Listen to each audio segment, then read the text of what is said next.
Have you ever sat in like soul-crushing traffic on a massive highway and thought if they just added one more lane, this would all be fixed? Oh, yeah. The ultimate driver's fantasy, right? Exactly. So, the city spends $1 billion, they endure 3 years of construction, they add the lane, and a year later, the traffic is actually worse. Yeah, it's the classic trap of induced demand. I mean, the city basically solved the immediate constraint, right? Not enough asphalt. Right. But they completely ignored the cascade of consequences. So easier commutes encourage more people to move to the suburbs. Which puts more cars on the road. Exactly, filling up the new lane instantly. Welcome to today's deep dive. We are exploring a really fascinating stack of source material today, all centered around the recursive mind, mastery of second-order thinking. It's a great topic. It really is. And the core premise we are unpacking for you today is honestly a massive mind bender. Like, what if the very way you've been taught to solve problems, like adding a lane to a highway, is actually the thing blinding you to the consequences of your solutions? Yeah, that's the big question. And our mission today is to help you upgrade your cognitive architecture, basically. We're looking at how to move from a reactive mind to an anticipating one. Which sounds intense, I know. It does, but the text emphasizes that this isn't just, a quick productivity trick or some life hack. It's about undergoing an actual epistemological transformation, Right. which simply means changing the fundamental way you process what you know about the world. Moving from seeing reality as just isolated events to seeing it as an interconnected web. And the author uses this brilliant metaphor of a stone dropping into a still pond. So first-order thinking is staring at that initial, loud, visible splash. Just the splash. Right, you see the splash, you feel this sense of task completion, and you walk away. But second-order thinking is tracking the ripples. Yes. It's watching how those ripples spread out, how they bounce off the shore, and critically, how they crash back into each other to create these entirely new, chaotic patterns. And what's fascinating here is that our brains actually don't want us to track the ripples. Really? Why not? Well, human beings are evolutionarily wired to prioritize immediate dopamine-driven resolution. The text refers to this as relying on first-order heuristics. And a heuristic is just a mental shortcut, right? Exactly. For our ancestors, linear thinking was literally a survival mechanism. The formula was super simple. If P, then Q. Okay. Like, I feel hungry, so I eat, or I see a predator, so I run. It's a direct one-to-one mapping. Right. And because it's so fast, and it resolves that immediate tension, the brain floods your system with dopamine. You did the thing, you fixed the problem, good job. So we are literally chemically addicted to first-order solutions. We really are. But that chemical addiction comes at a steep cost when you apply it to modern, complex systems. Because first-order thinking kind of assumes the world is static, right? Yeah. Like the story ends the moment you experience that first outcome. Yeah, exactly. But the mechanics of recursion and true second-order thinking completely disrupt that illusion. It demands that you treat that immediate consequence not as the end of the line, but as a brand new input. So the fundamental question shifts from, what happens to what happens to the things that happen. Yes. Perfect way to put it. But I gotta say, when I first read that in the sources, my immediate reaction was just pure overwhelm. Oh, sure. Because the text uses this really simple example of rain to illustrate the chain. So P is, it's raining. First order Q is, the ground is wet. Right. But then second order goes to R, people will slip. And then S, there will be litigation. Yeah, it spirals. Exactly. Okay, let's unpack this. Do I really need to worry about a lawsuit every time it drizzles? If I have to simulate a personal injury case every time I grab my umbrella, I'm just never going to leave my house. No, you'd go crazy. And the author addresses that exact fear by introducing the law of diminishing epistemic returns. Which means what exactly? In plain English, it means the further out you try to project into the future, the more external noise enters the system. So your knowledge becomes less reliable. Ah, okay. So trying to predict, like 10 steps ahead is actually counterproductive because you're just layering assumptions on top of assumptions. Right, you start hallucinating butterfly effects. True second-order thinking isn't about predicting every conceivable fantasy ripple. It's more grounded than that. Exactly. It relies on evaluating causal density. You're rigorously assessing the probabilistic strength of the links.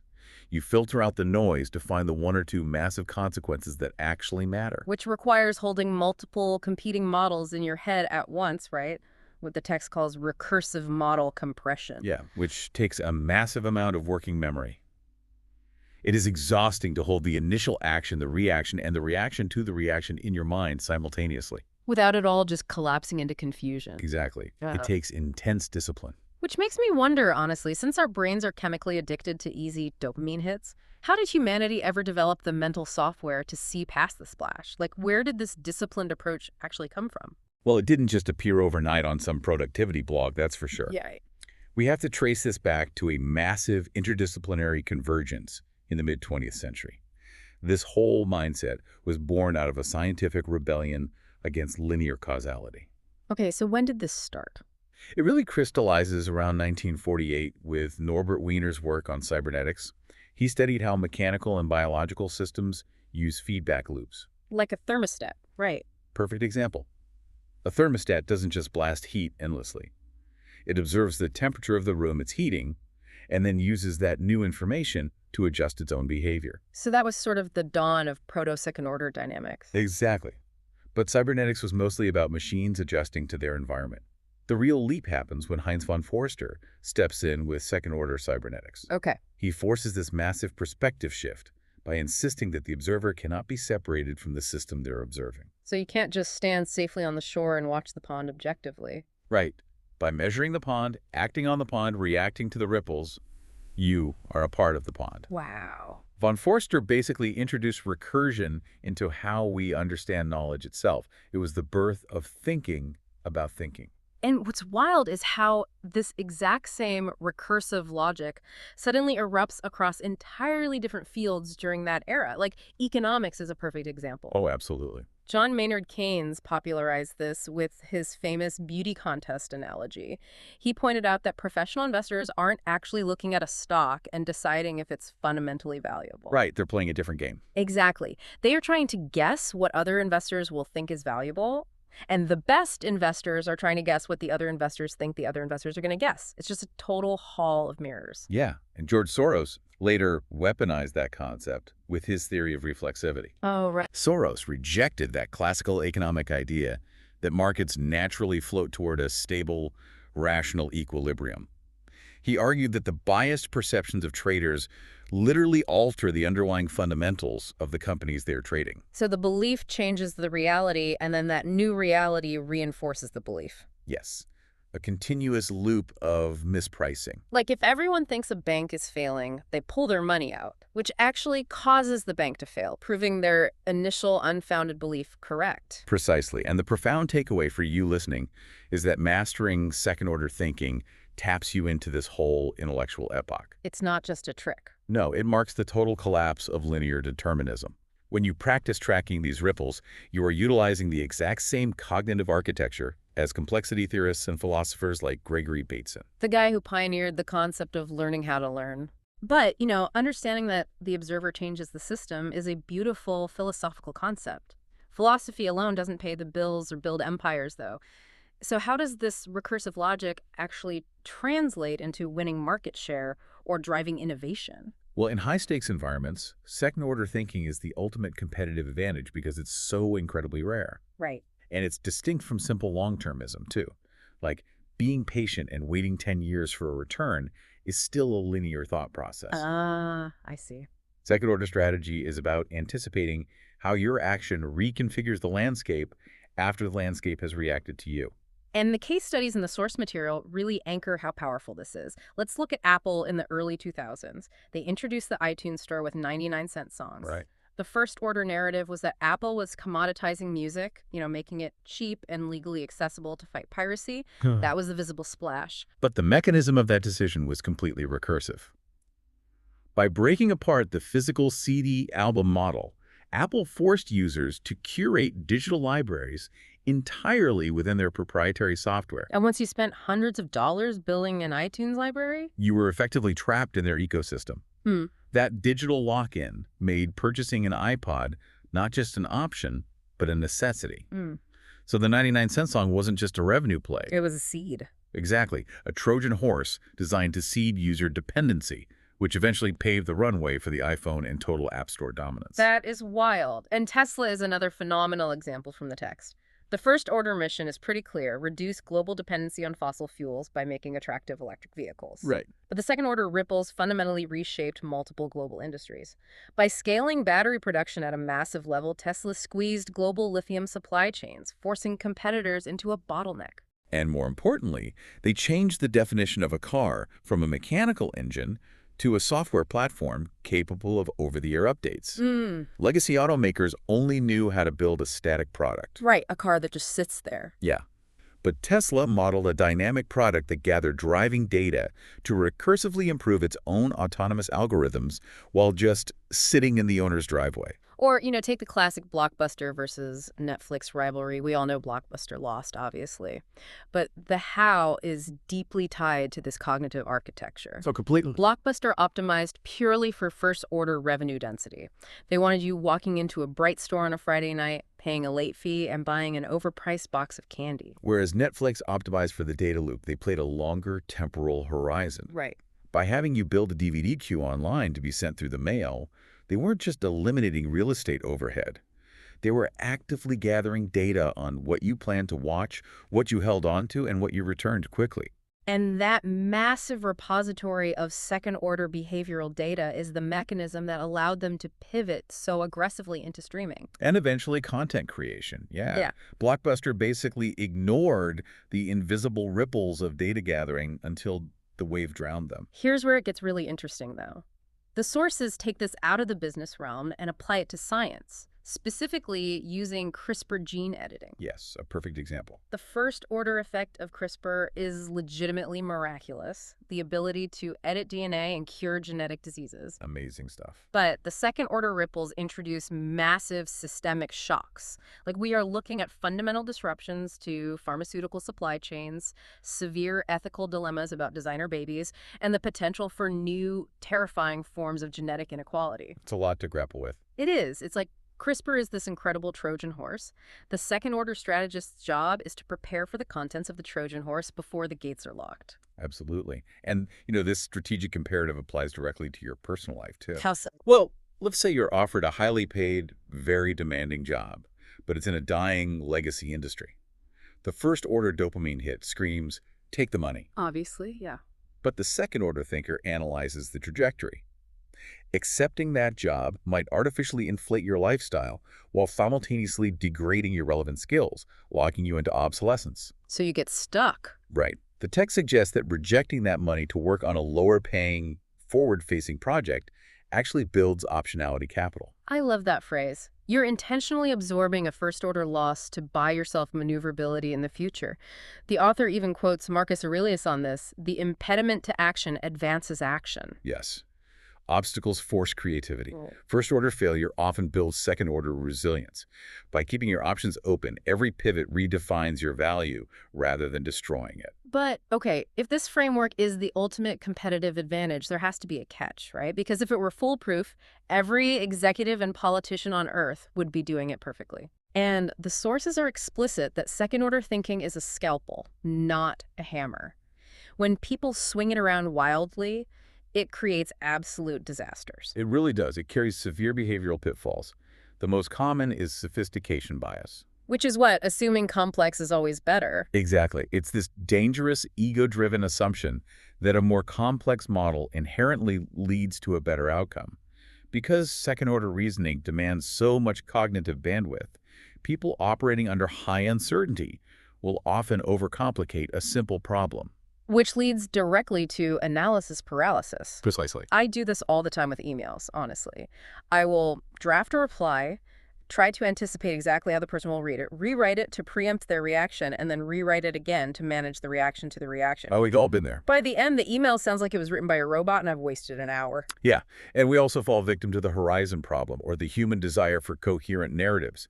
We invent causal chains where none actually exist. Give me an example of that. Well, a company might project, oh, if we install a ping pong table, morale will soar and turnover will plummet. They're completely ignoring that the staff is actually just burned out from being underpaid. Right. The false causality narrative. But I think the most dramatic example of these blind spots in the text is the Cobra effect. Oh, this is a classic. It is the ultimate lesson in moral hazard and perverse incentives. So During British rule in India, the government wanted to reduce the venomous cobra population in Delhi. Makes sense. First-order thinking dictates a simple P to Q solution, offer a financial bounty to the citizens for every dead cobra they bring in. And the immediate logic seems flawless. You incentivize the behavior you want. Wait, so being too good at applying these mental models can actually be dangerous because the second-order ripple here was a complete disaster. Oh yeah, tell them what happened. Well, enterprising citizens realized they could manufacture their own revenue stream. They started secretly breeding cobras in their homes just to kill them and collect the bounty. So smart, but so bad. Exactly.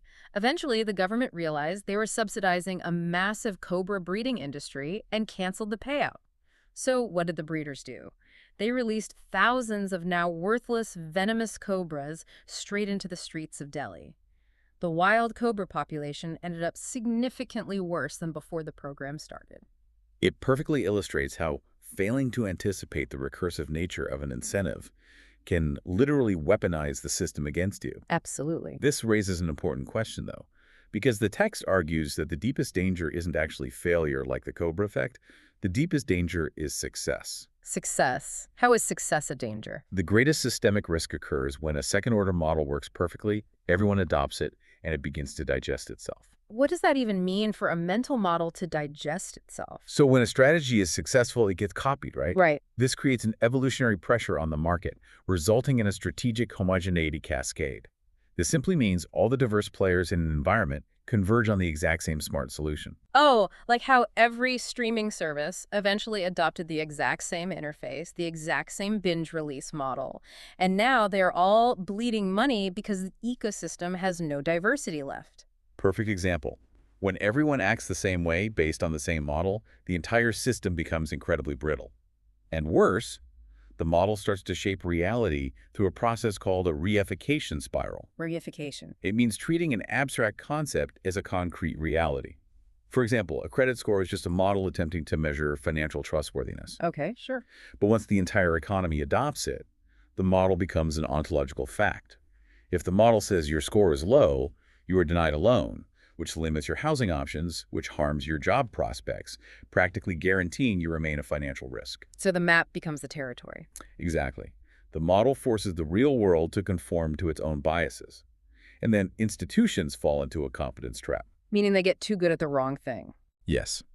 They become absolute virtuosos at executing the steps of the model, but they completely lose contact with shifting reality outside the model. The confident, unquestioned application of any mental framework, no matter how sophisticated, is a massive source of systemic risk. So knowing that this mental software can basically crash our brains, create Cobra effects, or trap our organizations in an echo chamber, how do we install guardrails? Good question. How do you actually train yourself to utilize this safely without going off the deep end? You have to move it from a theoretical posture to a daily discipline habit. The sources outline several highly actionable tools to mitigate the cognitive load. Let's run through those. The first is keeping a decision log. Yes. It forces you to write down your predictions. So at the end of the day or a project, you document what did it I think would happen, what actually happened, and critically, what happened next. You have to aggressively audit your own baseline pattern recognition. Right. Another crucial tool is the 2 steps ahead rule. I love this one. Before making any significant choice, force yourself to physically sketch out a quick decision tree on paper. Play out at least 3 moves. If I make this play, who reacts? How do they react? And what is my counter reaction to their move? Getting it out of your head and onto paper breaks the internal loop. It stops that analysis paralysis. Totally. I'm also a huge fan of the institutionalized premortem. Instead of waiting for a project to fail to do a postmortem, you gather your team before the launch and declare, is 1 year from now and this decision has failed catastrophically. Just assume the worst. Exactly. Then you work backward. You reverse engineer the breakdown. It strips away the optimism bias and forces you to hunt for the hidden second-order risks. And never underestimate the biological necessity of embedded cooling periods. Sleeping on it, basically. Yeah. Sleeping on a high-stakes decision isn't just about rest. It allows your subconscious the necessary time to simulate those ripples and process the causal density without the immediate pressure of your brain craving a first-order dopamine hit. But the text makes it clear that the ultimate goal isn't just, checking off a list of habits. The true mastery of this is achieving what the author calls the lattice work. The lattice work of mental models. Yes. True second-order insight is rarely found within a single discipline. It is the result of networked resonance. Meaning? You have to map the hidden dependencies between totally disparate fields. Ah, so you mix biology with economics, for example. Exactly. A corporate restructuring plan might look perfect on an Excel spreadsheet based on economic efficiency, but if you apply a biological model, like the concept of tissue rejection, you realize the corporate culture will violently reject the new management structure like a foreign organ. Ah, wow. The friction between those two competing models, the gap between the spreadsheet and the human behavior, that is exactly where the second order consequence ignites. Yes, true wisdom emerges from the cross-pollination of these constraints.